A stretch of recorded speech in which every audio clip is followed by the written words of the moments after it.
मैं प्रतीक्षा पांडे और आप देख रहे हैं आपका अपना न्यूज चैनल हर्ष न्यूज, देसी भी विदेशी भी। आइए रुक करते हैं कुछ प्रमुख खबरों की ओर। लखनऊ के स्कूलों में 8 जनवरी तक अवकाश घोषित, सभी बोर्ड्स के लिए आदेश होंगे मान्य। योगी आदित्यनाथ की पीएम मोदी के साथ बैठक के बाद बढ़ा सियासी तापमान, मंत्रिमंडल विस्तार पर हुई चर्चा। 1 लाख युवाओं को मिलेंगी नौकरी, लखनऊ सहित कई जिलों में किया जा रहा रोजगार मेले का आयोजन। Delhi metro rail corporation quarter में लगी आग, परिवार के 3 सदस्यों की जलकर हुई मौत। जापान में एक बार फिर महसूस हुए भूकंप के झटके, रेक्टर स्केल पर तीव्रता रही 6.2। यूपी में पड़ रही प्रचंड सर्दी के बीच शासन द्वारा स्कूलों को खोलने संबंधी आदेश आ गया है। लखनऊ के जिलाधिकारी ने 8 जनवरी तक प्री प्राइमरी से लेकर 8वीं तक के बच्चों के स्कूलों में अवकाश घोषित कर दिया है। यह आदेश सभी तरह के बोर्ड के साथ सरकारी और निजी दोनों तरीके के स्कूलों को लेकर है। हालांकि लखनऊ सहित पूरे प्रदेश में बेसिक स्कूल 14 जनवरी तक पूरी तरह से बंद है। यह आदेश निजी स्कूलों के लिए भी लागू होगा। बेसिक स्कूलों में 31 दिसंबर से 14 जनवरी तक शीतकालीन अवकाश उनके शैक्षिक कैलेंडर में शामिल होता है। इसके अलावा कक्षा 9 से 12 की कक्षाएं बदले हुए समय पर सुबह 10 बजे से 3 बजे तक चलेंगी। मुख्यमंत्री योगी आदित्यनाथ की प्रधानमंत्री नरेंद्र मोदी और गृह मंत्री अमित शाह समेत कई भाजपा नेताओं से मुलाकात को भले ही शिष्टाचार भेंट बताया जा रहा है, लेकिन इस दौरे ने प्रदेश का सियासी तापमान बढ़ा दिया है। माना जा रहा है कि इन मुलाकातों की छाप योगी मंत्रिमंडल के विस्तार और भाजपा के प्रदेश संगठन में बदलाव पर भी दिख सकती है।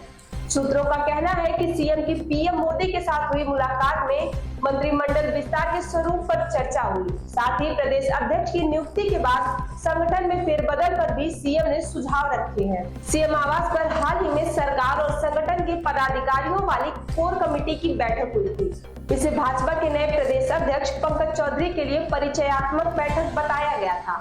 सूत्रों का कहना है कि राष्ट्रीय संगठन मंत्री बीएल संतोष की मौजूदगी में इस बैठक में मंत्रिमंडल विस्तार और सांगठनिक फेरबदल पर चर्चा हुई थी, जिसकी रिपोर्ट दिल्ली को भी दी गई। माना जा रहा है कि इस कड़ी में अब सीएम ने दिल्ली जाकर पीएम, गृह मंत्री और भाजपा के राष्ट्रीय व कार्यकारी अध्यक्ष से मुलाकात कर अपनी राय रखी है। सीएम योगी की मौजूदा टीम में 54 मंत्री हैं, 6 पद खाली हैं। इसमें मंत्रिमंडल विस्तार में 6 विधायकों को मंत्री बनाया जाना तय है। सूत्रों के मुताबिक निवर्तमान प्रदेश अध्यक्ष भूपेंद्र चौधरी समेत कई अन्य ओबीसी वर्ग के विधायकों को मंत्रिमंडल में शामिल किया जा सकता है। हालांकि किसी का नाम स्पष्ट नहीं है। सीएम के दिल्ली दौरे ने मंत्री बनने का सपना देखने वाले विधायकों की बेचैनी बढ़ा दी है। कई विधायक तो पहले से ही दिल्ली में डेरा जमाए हैं। इनमें से कुछ विधायक ऐसे भी हैं जो पहले तो प्रदेश अध्यक्ष की कुर्सी पर नजर गड़ाए थे, लेकिन वहां पिछड़ने के बाद अब उनकी निगाह मंत्री पद पर है। उत्तर प्रदेश कौशल विकास मिशन की ओर से प्रदेश में युवाओं को कौशल प्रशिक्षण दिलाने के साथ ही उनके सेवा योजित कराने के लिए भी विभिन्न स्तर पर प्रयास किए जा रहे हैं। इसी क्रम में मिशन की ओर से 2026 की शुरुआत में प्रदेश में 5 मंडल स्तरीय बृहद रोजगार मेले का आयोजन किया जा रहा है। इसमें निजी क्षेत्र की कंपनियों में लगभग 1 लाख युवाओं को सेवा योजित करने का लक्ष्य रखा गया है। यह रोजगार मेले मंडल मुख्यालय वाले जिलों लखनऊ, गोरखपुर, वाराणसी, झांसी, मुजफ्फरनगर में आयोजित किए जाएंगे।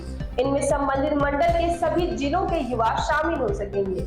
हर रोजगार मेले में लगभग 100 कंपनियां भाग लेंगी और 20-20 हजार युवाओं को रोजगार देंगी। इस तरह 5 रोजगार मेले में 1 लाख रोजगार सृजित करने का लक्ष्य है। इन मेलों के लिए तिथि जल्दी फाइनल करके जारी की जाएगी। आदर्श नगर स्थित Delhi metro rail corporation quarter में सोमवार देर रात आग में एक परिवार के 3 सदस्यों की जलकर मौत हो गई। मृतकों की पहचान 42 साल के अजय विमल, उनकी पत्नी नीलम और 10 साल की बेटी जानवी के रूप में हुई। दमकल कर्मियों के मुताबिक सोमवार देर रात 2:39 पर 5वीं मंजिल पर स्थित फ्लैट में आग लगने की सूचना मिली थी। सूचना मिलते ही दमकल की गाड़ियां मौके पर पहुंची और आग बुझाने का कार्य शुरू किया गया। आग पर काबू पाने के बाद दमकल कर्मियों ने तलाशी अभियान चलाया। इस दौरान कमरे में 3 जले हुए शव मिले। बता दें कि आग घरेलू सामान में लगी थी। आग बुझाने के दौरान एक दमकल कर्मी राकेश भी घायल हो गए, जिन्हें प्राथमिक इलाज के बाद छुट्टी दे दी गई है। पुलिस शवों को पोस्टमार्टम के लिए भेजकर आग लगने के कारणों की जांच में जुट गई है। जापान एक बार फिर भूकंप के तेज झटकों से सहम गया है। भूकंप की रिक्टर स्केल पर 6.2 तीव्रता मापी गई है। सूचना के अनुसार अभी तक किसी तरह के जान माल के नुकसान की कोई खबर नहीं है। मंगलवार को पश्चिमी जापान में एक शक्तिशाली भूकंप आया।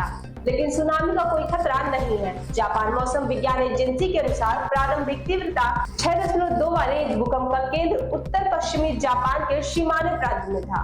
भूकंप के झटकों से मात्सुए प्रांत की राजधानी और आसपास के शहर, जिनमें पड़ोसी तातोरी प्रांत के कुछ शहर भी सहम गए। एजेंसी ने बताया कि भूकंप का केंद्र तट से लगभग 10 किलोमीटर की गहराई पर स्थित था और साथ ही यह भी कहा गया कि सुनामी का कोई खतरा नहीं है। भूकंप से किसी के घायल होने या नुकसान की कोई खबर नहीं है। परमाणु नियामक प्राधिकरण ने कहा कि शिमा में परमाणु ऊर्जा संयंत्र और क्षेत्र में स्थित एक संबंधित सुविधा में कोई असामान्यता नहीं पाई गई। जापान तथाकथित प्रांत अग्निविलट क्षेत्र में स्थित है, जो दुनिया के सबसे अधिक भूकंप संभावित क्षेत्रों में से एक है। ऐसी और तमाम खबरों के लिए हमारे चैनल हर्ष न्यूज को लाइक और सब्सक्राइब करें।